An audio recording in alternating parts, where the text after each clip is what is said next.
Amazing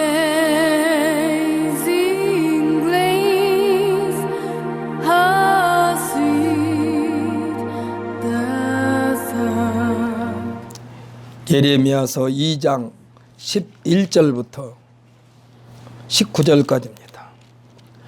함께 읽습니다. 내 눈이 눈물에 상하며 내 창자가 끊어지며 내 간이 땅에 쏟아졌으니 이는 딸 내 백성이 패망하여 어린 자녀와 젖먹는 아이들이 성읍 길거리에 기절함이로다. 그들이 성을 길거리에서 상한 자처럼 기절하여 그의 어머니들이 품에서 혼이 떠날 때에 어머니들에게 이르기를 곡식과 포도주가 어디 있느냐 하도다. 딸 예루살렘이여, 내가 무엇으로 내게 증거하며 무엇으로 내게 비유할까? 처녀 딸 시온이여, 내가 무엇으로 내게 비교하여 너를 위로할까? 너의 파괴됨이 바다같이 크니 누가 너를 고쳐줄소냐? 내 선지자들이 내게 대하여 헛되고 어리석은 묵시를 보았으므로 내 죄악을 드러내어서 내가 사로잡힌 것을 돌이키지 못하였도다. 그들이 거짓 경고와 미혹하게 할 것만 보았도다. 모든 지나가는 자들이 다 너를 향하여 박수치며 딸 예루살렘을 향하여 비웃고 머리를 흔들며 말하기를 온전한 영광이라. 모든 세상 사람들이 기쁨이라 일컫던 성이 이 성이냐 하며 내 모든 원수들은 너를 향하여 그들의 입을 벌리며 비웃고 이를 갈며 말하기를 우리가 그를 삼켰도다. 우리가 바라던 날이 과연 이 날이라. 우리가 얻기도 하고 보기도 하였다 하도다. 여호와께서 이미 정하신 일을 행하시고 옛날에 명령하신 말씀을 다 이루셨으며 긍휼히 여기지 아니하시고 무너뜨리사 원수가 도로 말미암아 즐거워하게 하며 네 대적들이 뿔로 높이 들리게 하셨도다. 그들의 마음이 주를 향하여 부르짖기를 딸 시온의 성벽아, 너는 밤낮으로 눈물을 강처럼 흘릴지어다. 스스로 쉬지 말고 네 눈동자를 쉬게 하지 말지어다. 초저녁에 일어나 부르짖을지어다. 네 마음을 주의 얼굴 앞에 물 쏟듯 할지어다. 각 길 어귀에서 추려 기진한 네 어린 자녀들의 생명을 위하여 주를 향하여 손을 들지어다 하였도다. 아멘. 할렐루야. 오늘도 하나님의 놀라운 은혜가 우리에게 넘치는 줄 믿습니다. 우리 한번 선포합시다. 우리들의 최고의 무기는 기도입니다. 아멘. 할렐루야. 하나님 앞에 기도하러 나올 때는 뭐를 하러 나오느냐? 그 기도의 양날을 갈기 위해서 나오는 거예요. 그래서 그 기도로 모든 악한 원수마귀 사탄의 대적들을 괴멸시켜버리는 우리 모두가 되시기를 예수님의 이름으로 축복합니다. 저는 오늘 본 말씀 예레미야서 2장 11절로 19절, 예레미야 애가 2장 11절로 19절 말씀을 가지고 기도는 신앙생활의 목적입니다 라는 제목으로 은혜의 시간을 갖기를 원합니다. 우리들은 일반적으로 답답할 때에 이 답답함을 해결하지 못하고 전전긍긍하면서 하는 말이 있습니다. 이 내 답답함을 털어놓을 것이 없어 병이 생길 지경이다 라는 표현을 합니다. 사실은 세상 어느 곳 누구에게도 우리들의 속마음을 다 뒤집어 털어놓을 것은 없습니다. 받아줄 상대도 없습니다. 해결받을 수 있는 방법도 세상에는 없습니다. 이 문제를 풀 수 있는 상대가 끝까지 비밀을 보장해 줄 때만 가능한데 우리가 속마음을 털어놓는데 그것을 지켜줄 사람이 없다 이거요. 지켜줄 것처럼 보이지만 결정적인 순간에 다 그것을 소문내는 것이 사람입니다. 세상에는 그런 사람이 없습니다. 그런데 우리들에게, 우리 성도들에게는 있습니다. 할렐루야. 산상수훈 가운데 마태복음 6장 6절에 보면은 예수님께서 우리들의 속마음을 털어놓는 방법을 제시해 주셨어요. 그 내용을 보면 뭐라고 말씀하셨느냐? 너는 기도할 때에 내 골방에 들어가 문을 닫고 은밀한 중에 계신 내 아버지께 기도하라. 은밀한 중에 보시는 네 아버지께서 갚으시리라 하셨습니다. 해결해 주신다는 말씀인 줄 믿으시기를 바랍니다. 답답한 마음, 숨통이 터질 것만 같은 마음을 뻥 뚫어주신다는 말씀이기도 합니다. 마치 빚독촉을 받은 채무자가 채권자를 만난다는 것은 마음에 무거운 짐을 지고 있는 거나 마찬가지입니다. 이것을 해결할 수 있는 방법은 한 가지 방법밖에 없어요. 그 돈을 그냥 주면서 그냥 채무를 다 털털 털어버리는 길밖에 없습니다. 이게 빚을 갚는 길 외에는 없어요. 문제는 내게 지금 현재 돈이 없기 때문에 문제입니다. 하지만 하나님 앞에 나와서 기도하면서 하나님께 지혜를 구함으로써 마치 빚을 탕감받은 것처럼 마음을 가볍게 해주시는 방법을 제시해 주신다는 사실을 믿으시기를 바랍니다. 뭐라고 그랬어요? 조금 전에 제가 말씀드린 은밀한 중에 보시는데 아버지께서 갚으시리라 했습니다. 하나님 아버지는요, 소문도 안 내십니다. 끝까지 비밀도 보장해 주신 분이 여호와 우리 하나님이신 줄 믿으시기를 바랍니다. 하나님은요, 하나님께서 택하신 하나님의 백성들, 성도들은 곧 하나님의 자존심이기 때문에 소문을 안 내는 거예요. 아니, 부모가 자식들 약점을 다른 사람들 앞에서 들춰낸 거 보셨습니까? 내 마음을 아무리 속였어도, 내 마음을 상하게 했어도 부모 입장에서는 자식들의 약점을 말하지 않아요. 왜 그래요? 자식들은 부모의 자존심이기 때문에 그래. 그러기에 우리들의 기도할 때에 하나님께서 우리의 기도를 들어주신다고들 말을 합니다마는 사실은 하나님께서 하나님 자신을 위하여 우리들의 기도를 감찰하시고 우리들이 구하는 것보다 더 좋은 것으로 응답하시는 줄 믿으시기를 바랍니다. 우리를 위해서가 아니에요. 하나님 자존심, 하나님 자신의 자존심 때문에 우리의 기도를 들어주신다 이 말이에요. 우리가 구하는 것보다 더 좋은 것을 응답하셔. 우리가 기도할 때 누구의 이름으로 기도의 문을 두드립니까? 예수님 이름으로 기도의 문을 두드립니다.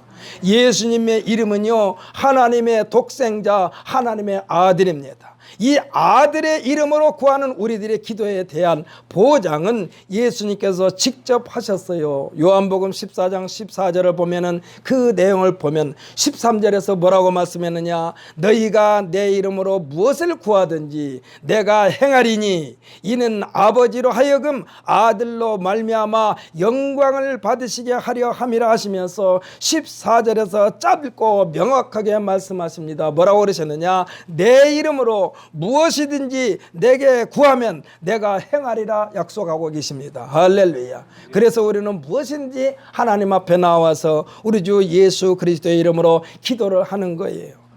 이는 예배자의 마음 자세와 예수 그리스도의 이름으로 견고하게 무장되어야 하는 전제 조건입니다.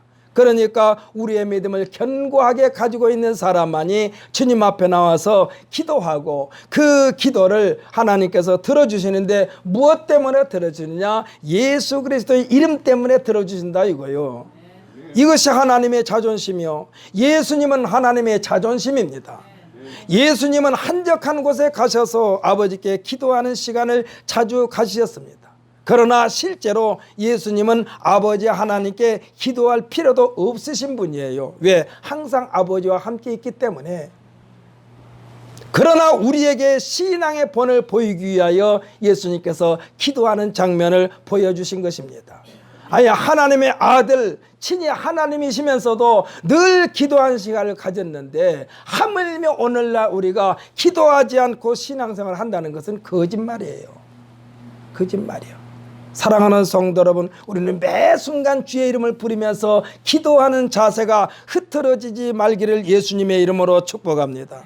우리의 기도는요, 늘 항상 함께하는 기도해야 돼요. 주님과 함께하는 삶이 곧바로 기도 생활인 줄 믿으시기를 바랍니다.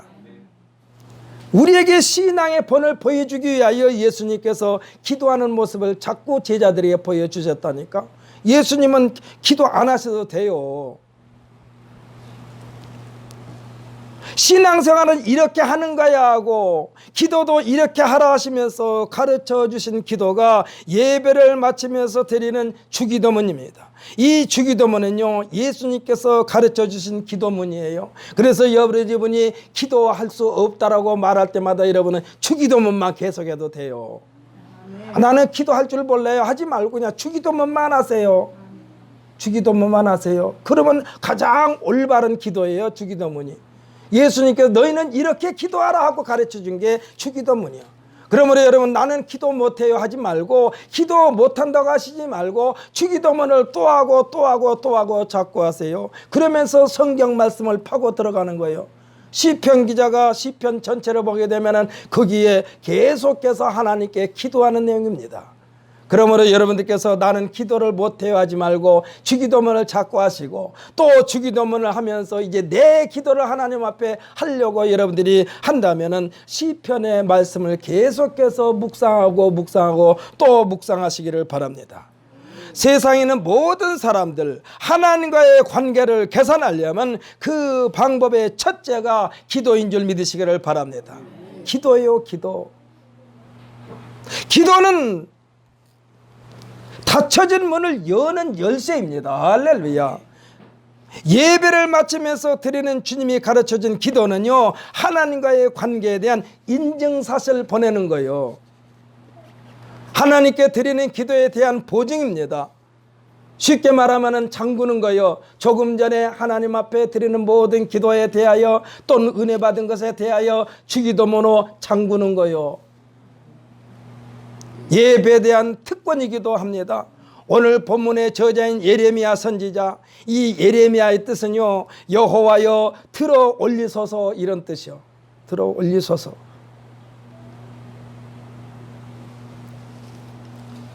저도 자식을 낳으면서 이름을 지을 때 거기다 뜻을 넣어서 이름을 집니다. 첫째 딸 이름은 나영이요. 나영, 이라영. 비단나자 꽃뿌리 영자. 근데 이 동사무소에서 나는 분명히 비단나자 꽃뿌리 영자로 올렸는데 이놈들이 자기네들 멋대로 꽃뿌리 영자로 안 붙이고 영화 영자로 붙여놨더라고. 꽃뿌리 영자로는 붙였는데. 그리고 또 주영의 이름은 하나님께 영광 돌리라고 해서 주영. 사랑하는 성도 여러분, 오늘 지금 예레미야 선지자의 예레미야 뜻은 여호와여 들어 올리소서입니다. 예레미야의 생애는요, 그가 세상에 태어나기 전에 하나님으로부터 소명을 받은 인물입니다. 물론 세상에는 모든 사람들이 다 하나님의 계획에 의하여 존재합니다만, 특별히 예레미야에게 대하여 예레미야서 1장 4절로 10절에 보면은 특별한 계획이 예레미야에게 있음을 말씀하고 있습니다. 우리 한번 읽어볼까요? 구약성경 1050페이지입니다. 예레미야, 애가 앞에 예레미야서가 있는데 거기 보면 1050페이지. 예레미야서 1장 4절부터 우리 10절까지 한번 함께 읽어보겠습니다. 1050페이지 4절부터 10절까지 함께 읽습니다. 여호와의 말씀이 내게 임하니라. 이르시되 내가 너를 모태에 짓기 전에 너를 알았고 네가 배에서 나오기 전에 너를 성별하였고 너를 여러 나라의 선지자로 세웠노라 하시기로, 내가 이르되 슬프도소이다 주 여호와여 보소서, 나는 아이라 말할 줄을 알지 못하나이다 하니, 여호와께서 내게 이르시되 너는 아이라 말하지 말고 내가 너를 누구에게 보내든지 너는 가며 내가 내게 무엇을 명령하든지 너는 말할지니라. 너는 그들 때문에 두려워하지 말라. 내가 너와 함께하여 너를 구원하리라. 나 여호와의 말이니라 하시고, 여호와께서 그의 손을 내밀어 내 입에 대시며 여호와께서 내게 이르시되 보라, 내가 내 말을 내 입에 두었노라. 보라, 내가 오늘 너를 여러 나라와 여러 왕국 위에 세워 내가 그것들을 뽑고 파괴하며 파멸하고 넘어뜨리며 건설하고 심게 하였느니라 하시니라. 아멘. 할렐루야. 이렇게까지 특별한 사명을 받은 선지자 예레미야. 예레미야 선지자에게 하나님께서 예레미야서 16장 1절로 13절의 내용을 보면요, 너는 이 땅에서 아내를 맞이하지 말라 그랬어요. 결혼하지 말라 그랬어요. 자녀를 두지 말지니라 했어요. 왜 그럴 수밖에 없는지에 대하여 말씀하신 내용이 예레미야서 16장 1절로 13절에 쭉 기록되는 것을 보게 됩니다. 우리가 보통 하나님으로부터 특별한 사명을 부여받은 사람에게는 이 세상에 있는 동안에 태평성대, 평안과 기쁨과 즐거움만 계속해서 이어져 있는 것으로, 이와 같은 삶이 보장된 것으로만 알고 있지만은, 그러나 예레미야 선지자의 생애를 보면요, 험악한 인생이었어요. 험악한 인생. 아니, 하나님으로부터 특별한 사명을 부여받았는데 왜 이렇게 어려움을 계속해서 예레미야에게 주었단 말인가? 그의 눈에는요, 눈물 마를 날이 없었기 때문에 예레미야 선지자를 향하여 뭐라고 그러느냐? 눈물의 선지자라고 그랬어요. 늘 울고 살았어. 늘 울고 살았어. 자신을 위해서 우는 게 아니요, 민족을 위해서 울고 앞날을 보면서 울고. 왜? 이 예레미야를 통하여 모든 것을 예언하게 했거든요. 나라가 망할 것이다. 포로 생활을 할 것이다. 이것을 바라보면서 울었다니까요. 울었어. 하나님, 이걸 피할 길이 없습니까? 하고 계속해서 울면서 하나님 앞에 기도해. 그의 눈에 눈물 마를 날이 없었단 말이에요. 그는 요시야 왕에서부터 시작하여 여야김 왕, 시디기야 왕에게 이르기까지 3대 왕이 통치하던 시대 때의 선지자였는데, 이스라엘 민족 순환사의 어려움을 겪으면서 험악한 인생 여정이었습니다. 감옥살이도 했어요. 어떨 때는요, 구덩이에 갇히기도 했어요. 바벨론으로 끌려가기도 했어요. 아니, 하나님께서 뽑은 하나님의 선지자 예레미야에게 이렇게 어려움이 있다는 사실을 우리들이 이해가 안 되죠. 그렇기 때문에 하나님께서 예레미야에게 내 가족 때문에, 내 아내 때문에, 내 자녀 때문에 내가 너에게 부여준 사명을 소홀히 할까 봐서 결혼도 하지 말아라, 자녀를 갖지 말아라고 말한 거예요. 하나님의 특별한 도구로 사용하시려고. 그런데 감옥에도 갇히고 구덩이에 갇히기도 하고. 예레미야는요, 자신의 안녕을 위하여 살아온 인생이 아니었습니다. 일평생을 혼자 살게 하면서 하나님의 사명에 충실했던 예레미야, 민족을 위하여 하나님을 대신한 그의 사명은 그의 눈물의 기도가 하나님과 민족 사이에 심부름꾼으로 살았던 그의 생애였습니다. 그는 이스라엘 민족, 다시 말하여 유대나라가 70년 동안 포로 생활을 하게 될 것이라도 예언했습니다. 70년 동안 포로 생활을 하게 될 것이라고 예언했어요. 애굽이라는 거대한 나라가 멸망할 것이라고도 예언했어요. 유대나라가 회복될 것이라 예언했어요. 이렇게 70년 동안 포로 생활할 것이다 했으니 예레미야를 가만둘 수가 있어요? 입을 막으려고 감옥에다 집어넣었겠죠. 애굽이라는 나라가 망하게 될 것이다 라고 했는데 그것도 가만 놔두겠어요? 또 구덩이에다 갇혔지. 그러나 그는요, 오늘 우리가 예레미야서 1장 4절로부터 10절까지 읽었지만 두려워하지 말라고 그랬어요. 내가 내 입에 주는 말을 거침없이 하라고 그랬어요. 거침없는 그의 메시지는요, 예레미야서에 여러 번 언급한 것처럼 여호와의 말씀이 내게 임하니라, 여호와의 말씀이 내게 임하니라, 나는 이 말을 너에게 전한다 했기 때문에 그 말 때문에 계속해서 감옥살이도 오고 구덩이에 갇히기도 하고 그랬다니까. 자신의 의지가 아니라 하나님의 강권적인 그의 말 한마디 한마디는요, 카리스마가 넘칩니다. 사랑하는 성도 여러분, 여기서 있는 이종걸 목사가 이 말씀을 준비하면서 성령님의 인도하심 속에 한 말씀 한 말씀 준비했기 때문에 여러분께 들을 때 왜 목사님은 나에게 말을 저런 말을 하실까, 그렇게 받아들이지 마시고 하나님의 은혜로 받으시기를 예수님의 이름으로 축복합니다. 성령님의 인도하심 속에 말씀을 준비해요. 한마디 한마디가 지금 이 예레미야 선지자의 말 한마디는요, 백성들의 마음을 후벼 파는 말씀이에요. 왕들을 아주 자존심을 상하게 하는 말씀이요. 생각해 보십시오. 지금 왕이 지금 정권을 쥐고 있는데 70년 동안 포로 생활할 것이다. 이 어떤 왕이 가만히 있겠습니까?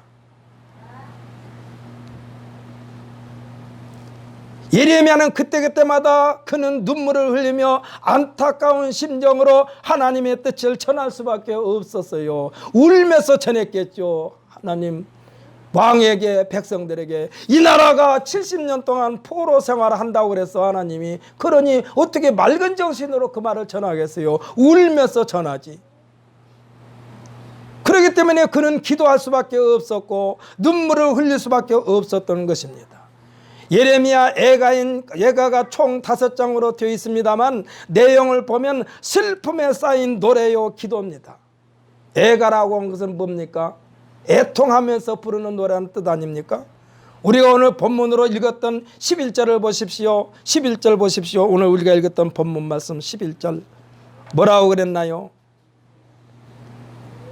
내 눈이 눈물에 상하여 내 창자가 끊어지며 내 간이 땅에 쏟아졌으니 이는 내 딸내 백성이 패망하여 어린 자녀와 젖 먹는 아이들이 성읍 길거리에 기절함이로다. 생각해 보세요. 어떤 모습이 그려집니까? 코로나 바이러스로 말미암아 장례도 제대로 치르지 못하고 사방에 시체가 흩어져 있는 모습을 생각해 보세요. 엊그저께 뉴스 보니까 대구에서 코로나 바이러스로 말미암아 가족을 잃은 유가족들이 나라를 향하여서 소송을 제기했더라고. 왜? 자기 가족이 죽었는데 수의도 못 입히고 평상시 입도는 그대로 장례도 제대로 치르지 못하고 화장터로 가서 그냥 화장해서 다 이 땅에다 매장했다고 생각해 보세요. 나라에서 그런 건 아닌데, 보상받을 길이 없으니까 나라를 상대로, 국가를 상대로 소송을 냈다니까. 내 가족이 죽었는데 마지막 가는데 수의도 못 입히고 입는 옷 입는 그대로 그냥 화장터에서 다 했다고 생각해 보세요. 지금 예레미야 선지자가 자기 백성들이 지금 그러면서 내 눈이 눈물에 상하여, 생각해 보십시오. 눈에서 눈물 젖을 날이 없으니까 눈이 상해버렸다는 얘기요. 생각해 보십시오. 우리가 손을요 물에다가 1시간만 담그있어 손이 탱탱 불어. 근데 하루 종일 담근다고 생각해 보세요. 하루 종일 아마 손이 그냥 썩을 것 같은 기분이 들지 않습니까? 눈물의 선지자. 내 눈이 눈물에 상하며 내 창자가 끊어지며 내 간이 땅에 쏟아졌으니 이는 내 딸내 백성이 패망하여 어린 자녀와 젖 먹는 아이들이 성읍 길거리에 기절함이로다. 아사야, 아사 직전에 다 놓였다는 얘기예요. 왜 하나님께서 예레미야에게 결혼하지 말아라, 자녀를 얻지 말아라, 혼자 살아라 하셨는가의 답이 오늘 11절 말씀이에요. 너도 장가가고 너도 자식을 낳으면 내 자녀들이 그렇게 될 것이니까 아예 장가가지 말아라, 자녀를 얻지 말아라, 그렇게 말씀하신 거예요. 사랑하는 성도 여러분, 하나님의 역사는요 사람들이 생각하는 것처럼 단순하지를 않습니다. 그럼에도 역사는 진행됩니다. 누가 진행시키나요? 하나님께서 진행시키는 거예요. 그 진행자가 여호와 하나님이라는 사실에 대하여 우리들은 믿어야 되고, 할렐루야. 역사를 주관하신 분이 하나님이라니까. 이와 같은 어려움 속에서 굳건하게 버틸 수 있는 힘과 능력을 하나님께서 우리에게 예수 그리스도의 이름으로 기도할 수 있는 특권을 주셨기 때문에 그 기도로 신앙생활의 에너지를 공급받을 수 있음을 믿으시기를 바랍니다. 이 어려움을 이길 수 있는 방법은요 기도 외에는 없어요. 기도 외에는 없어요. 오늘 김희자 집사님 저는 못 나올 줄 알았는데 나오셨어. 억지로 나오셨겠지만은 하여튼 새색시처럼 예쁘게 오셨어. 하나님께서 예쁘게 봐주실 줄 믿습니다. 얼마나 저 자리가 그리웠을까. 얼마나 저 자리가 그리웠을까. 주일날 돌아오면 침상에 있으면서 얼마나 저 자리에 나오고 싶었을까.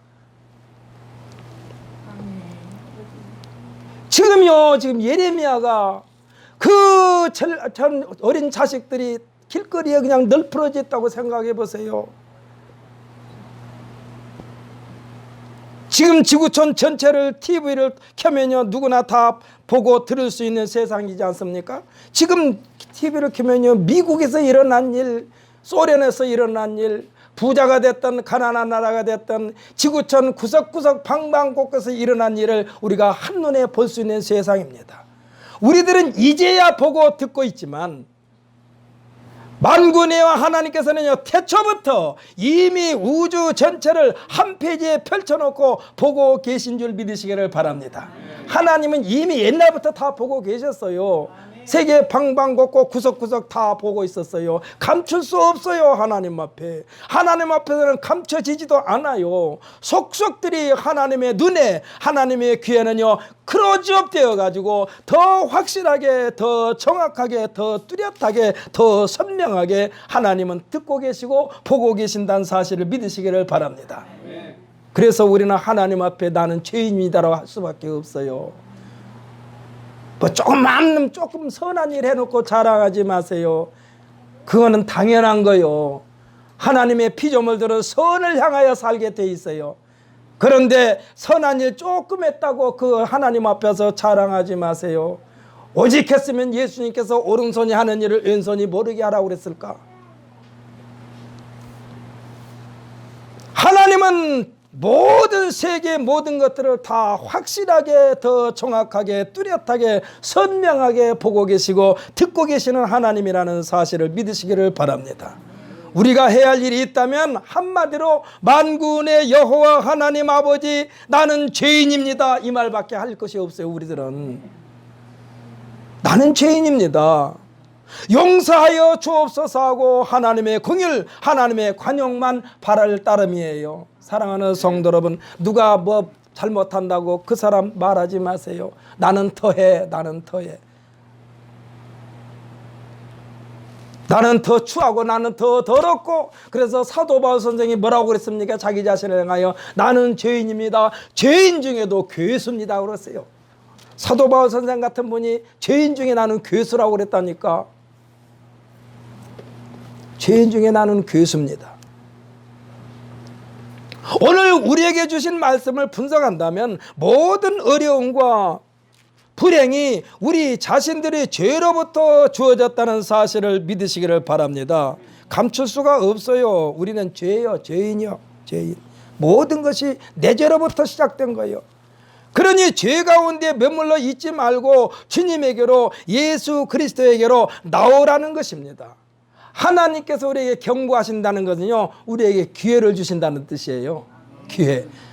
기회를 주시기 때문에 경고하는 거예요. 경고가 없이 곧바로 완전히 쓸어버릴 수도 있는 하나님께서 경고하셨다는 얘기는 돌아오라, 돌아오라. 우리가 흔히 하면 좋은 말로 할 때 돌아와 이 소리야. 좋은 말로 할 때 돌아와 이 소리야. 사랑하는 성도 여러분, 여러분이 지금 어떤 어려움이 있습니까? 내가 할 일을 안 하면 나에게 어려움이 있는 거요.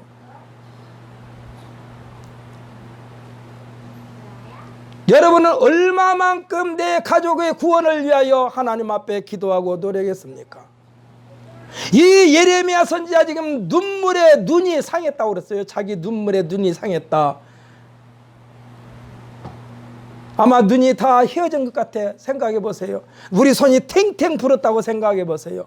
우리의 눈동자가 눈물이 말을 나르면서 눈이 탱탱 불어 있다고 생각해 보세요. 예레미야 선지자가 지금 누구를 위해서 그렇게 울고 있었어요? 나라와 민족을 위해서 그렇게 울고 있었어요. 하나님의 말씀을 전하려고 울고 있었어요. 사랑하는 성도 여러분, 내 자식, 내 가족을 위하여 여러분 얼마만큼 가족 구원을 위하여 여러분 울었습니까? 예레미야처럼 한번 울어보세요. 아마 일주일만 울면은 그 울음 그치게 하려고 하도 가족들 다 주님에게로 나올 거야. 지금 예레미야가 지금 울고 있는 거거든요. 민족의 구원을 위해서 지금 울고 있는 거예요.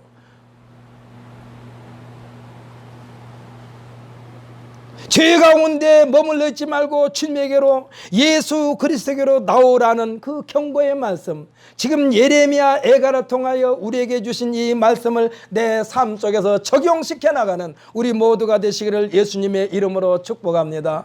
우리는 가끔 핑계를 많이 대요. 이래서 핑계대고 저래서 핑계대고 핑계를 많이 댑니다만 하나님 앞에 가서는 핑계가 안 맺혀 들어가. 안 맺혀 들어가. 하나님 앞에서는 절대 핑계가 안 맺혀 들어가. 오히려 하나님, 나는 죄인입니다, 이게 제일 좋아.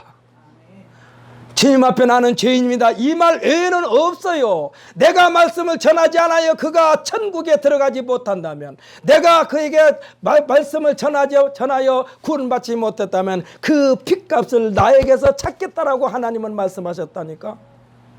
내가 전했는데도 그가 돌아오지 않은 것은 어쩔 수 없어. 그에 대한 책임은 나에게 없어요. 전했기 때문에.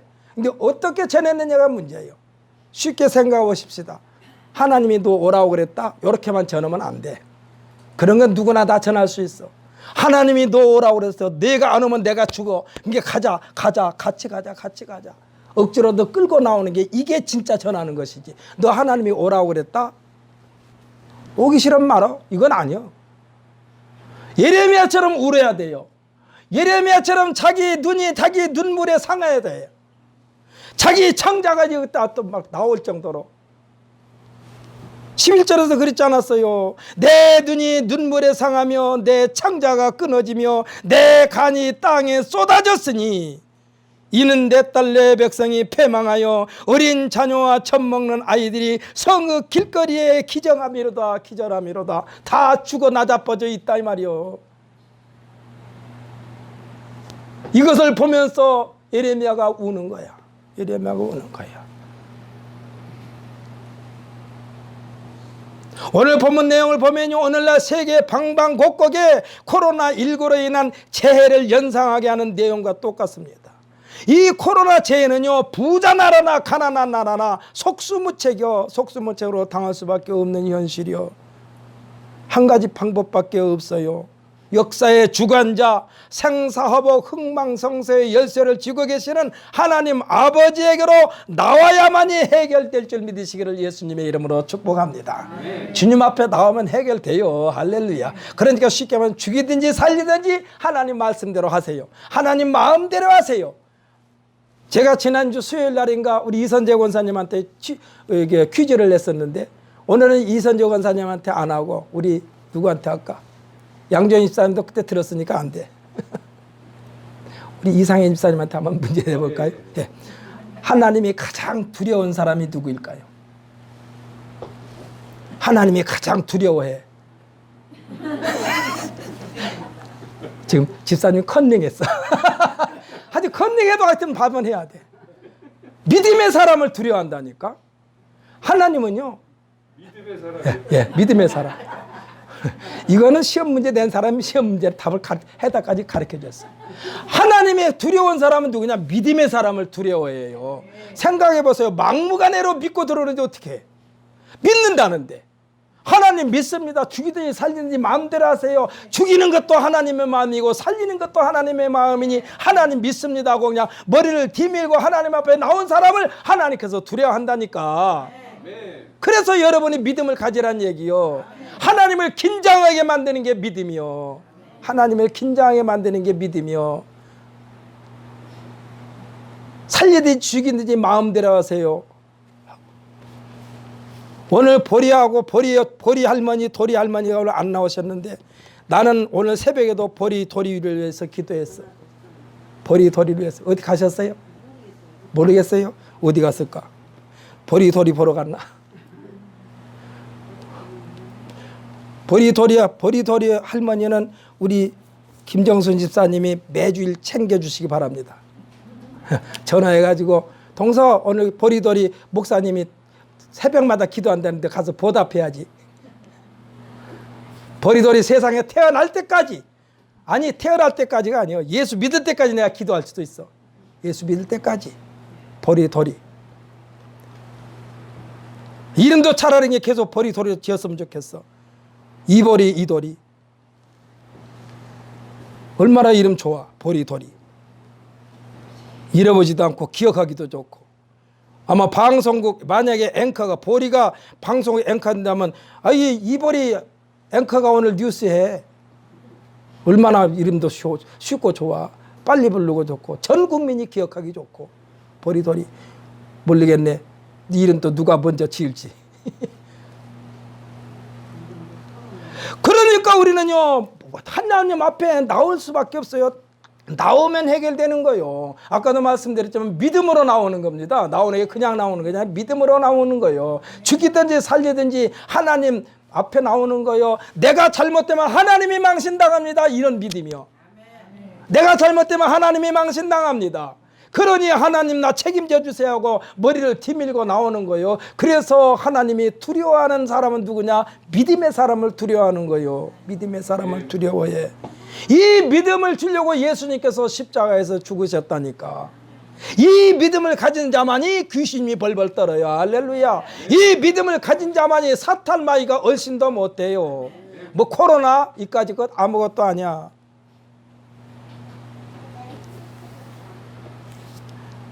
근데 이와 같은 재앙의 끝은 하나님 외에 해결할 자가 없어요. 더욱 상처가 심해지기 전에 치료하신 하나님께 전 인류가 통해 자복하는 길만 있을 뿐입니다. 14절로 16절 말씀을 보면은 지도자들에게 경고하고 계십니다. 그 중에서도 영적인 지도자들을 책망하고 있어요. 오늘날로 말하면 교회 지도자들, 목사나 장로나 권사나 이런 사람들이 지금 하나님께서 지적하고 있어요. 책망하고 있어요. 하나님의 섭리, 하나님의 공의에 대하여 알고 있으면서 어찌하여 입을 다물고 세상에 취하여 육체의 정력과 안목의 정력과 세상 자랑만 쫓고 있단 말이냐 이 말씀이요. 행여라도 우리 성도들 가운데 한 사람이라도 상처받을까 봐서 시험들까 봐서 제대로 말을 하지 못하고 어물버리는 주의 종들을 향해서 말씀하시는 거예요. 지금 성도가 잘못하면 잘못한다고 지적을 하라는 얘기예요. 성도가 잘못돼서 엉뚱한 거로 했으면 빨리 끄집어다가 고쳐야지. 주의 종들이 지금은 잘못 가고 있는데 내버려둬. 시험 들까 봐서 내버려둬. 지금 그 말을 좀 하고 있는 거예요. 너희 선지자들아 정신 좀 차려라 이 말이요. 주의 종들아 정신 좀 차려라. 목사들아 정신 좀 차려라 이 말씀이요.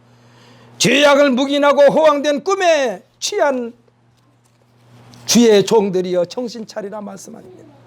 어리석은 자들아 너의 대적들에게 조롱거리가 될 것이며 수치를 면하지 못할 것이다 라고 경고하고 있습니다. 이와 같은 경고는요 기회를 허락할 테니 돌이키라는 말씀이라니까. 아까도 말씀드렸지만 우리가 하나님으로부터 경고를 받는 것은요 기회를 준다는 뜻이요. 이 시간에 주의 종을 통하여 여러분에게 똑같은 말씀을 여러분에게 선포했습니다만 어떤 사람에게는 치료의 말씀이 되고 할렐루야, 문제 해결의 말씀이 되고 할렐루야. 각 사람에게 다와 닿는 은혜가 다르다니까. 하나님 돌이키라는 하나님의 자비하심을 말씀하고 있습니다. 우리가 처음에 읽었습니다만 11절로 13절까지 다시 한번 읽어보십시다.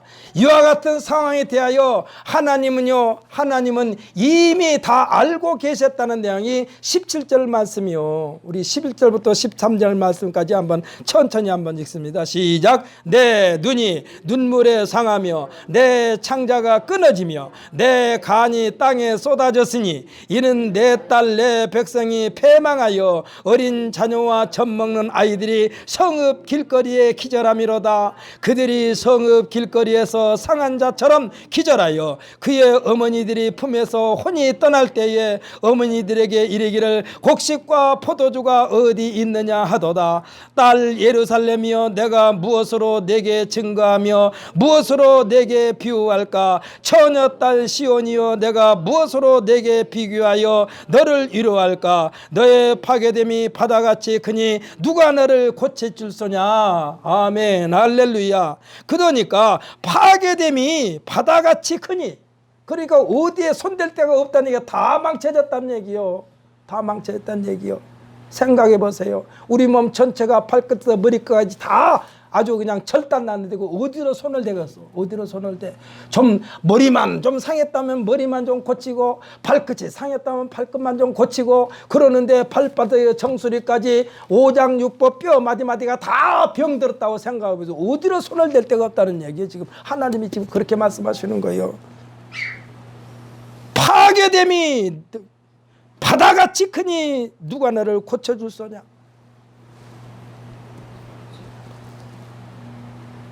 하나님에게는 과거도 현재도 미래도 다 한 현재의 안목으로 보고 계신 줄 믿으시기를 바랍니다. 다 한 번에 보고 계신 거예요. 지금 죄악 가운데서 죄인인 줄도 모르고 취해 있는 이들에게 17절 보십시오. 17절 뭐라고 말씀하셨나? 하나님께서 다 알고 계셨다는 얘기요. 여호와께서 이미 정하신 일을 행하시고 옛날에 명령하신 말씀을 다 이루어졌음이며 긍휼히 여기지 아니하고 무너뜨리사 원수가 너로 말미암아 즐거워하게 하며 내 대적자들의 뿔로 높이 들리게 하셨도다. 아멘. 할렐루야. 사랑하는 성도 여러분, 우리들이 정신을 차리지 아니하면 깨어 있지 아니하면 이와 같은 몰골을 당하게 된다 이 말씀이요. 할렐루야. 할렐루야. 제가 늘 말씀드리지만 지금 예레미야 선지자가 자기 눈이 눈물에 상하였다고 할 만큼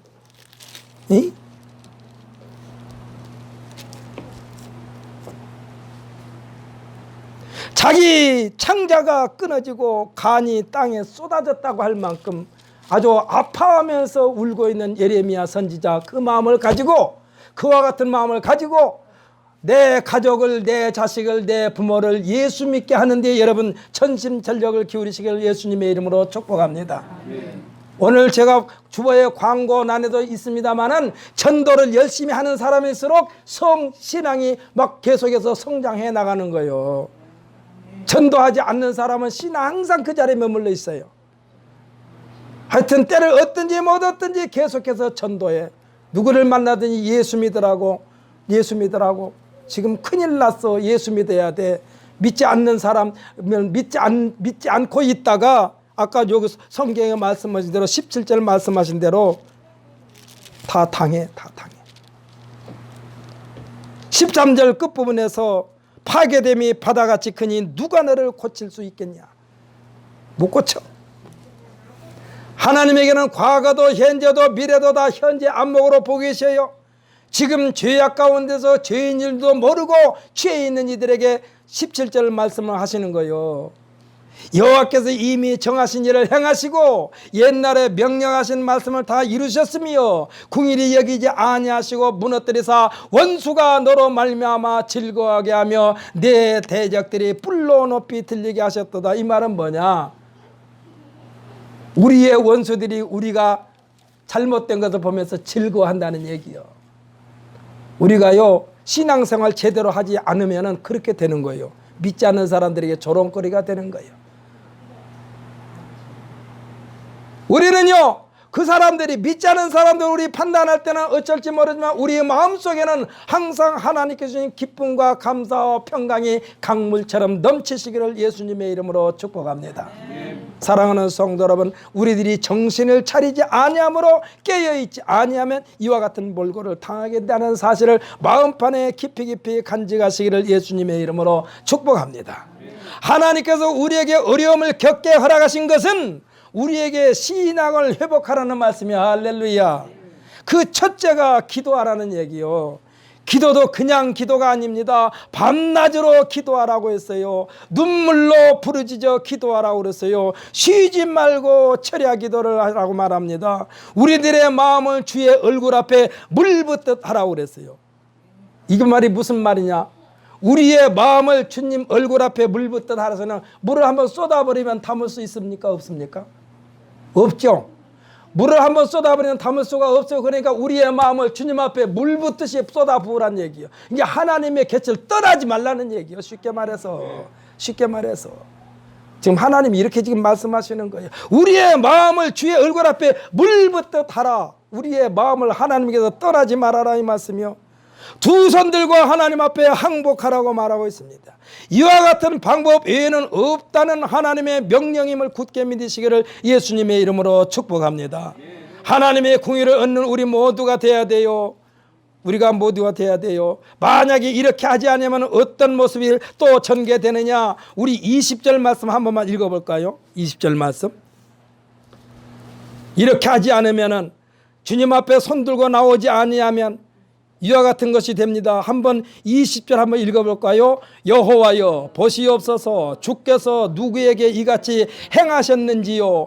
여인들이 어찌 자기 열매 곧 그들이 낳은 아이들을 먹으며 제사장들과 선지자들이 어찌 주의 성소에서 죽임을 당하려리까.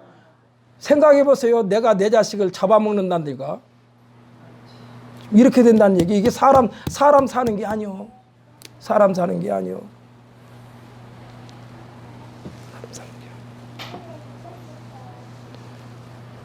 21절 보면 늙은이와 젊은이가 다 길바닥에 엎드려져 싸우며 내 처녀들과 내 청년들이 칼에 쓰러졌나이다. 주께서 주의 진노의 날에 죽이시되 궁일이 여기지 아니하시고 토륙하셨나이다 라고 지금 말씀하고 있습니다. 지금 코로나 바이러스가요, 젊은이 늙은이 어린이 알 것 없이 그냥 다 쓸어버리는 거. 이게 지금 여러분 2020년도 조금 답답합니까? 그래도 나라에서 하란 대로 거리두기 하십시다.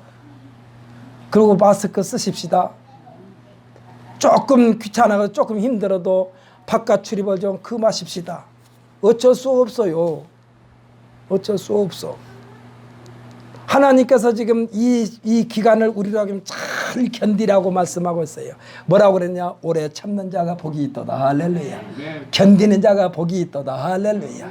예수 이름으로 성령으로 말미암아 우리 스스로는 못 기다린다 할지라도 성령님이여 기다릴 수 있게 도와주옵소서. 성령님이여 견딜 수 있는 힘을 주옵소서 하고 주님 앞에 기도함으로써 아까 말씀대로 우리의 마음을 여호와 얼굴 앞에 쏟아 놓으시기를 예수님의 이름으로 축복합니다. 기도하겠습니다.